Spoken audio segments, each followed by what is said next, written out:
Za Narod HR govori zastupnik Mosta Nikola Grmoja. Zastupniče, kako komentirate da Plenković ne spominje Vrdoljaka, nego za Krš-Pađene krivi bivšeg Mostovog ministra Dobrovića? Dakle, oni se vraćaju u 2013. godinu. Svi smo mi svjesni da su za vrijeme Milanovićeve vlade, zahvaljujući Ivanu Vrdoljaku, potpisani štetni ugovori, zbog čega hrvatski građani plaćaju skuplju cijenu električne energije. Ali razlog zbog kojeg oni ne spominju Ivana Vrdoljaka je vrlo jednostavan. Ivan Vrdoljak je njihov koalicijski partner i u prošloj vladi, pa i sada jedan zastupnik HNS-a drži vladajuću većinu. Dakle, Plenković ne želi svoga prijatelja Vrdoljaka optužiti za sve to što je bilo loše, nego nastoji optužiti generalno SDP-ovu vladu. Mi optužujemo i SDP-ovu vladu, ali isto tako želimo reći da je HDZ nastavio istu politiku, posebno s ovim projektom Krš-Pađene.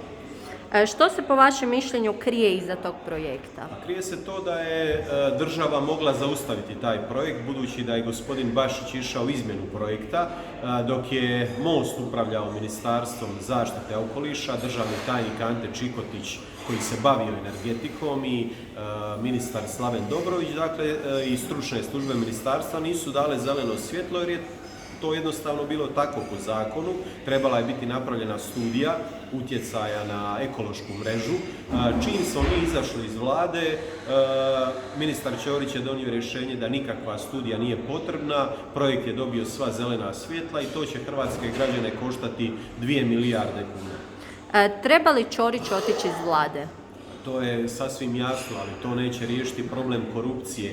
U Hrvatskoj problem su oni koji štite Ćorića, a tu prvenstveno mislim na premijera Plenkovića.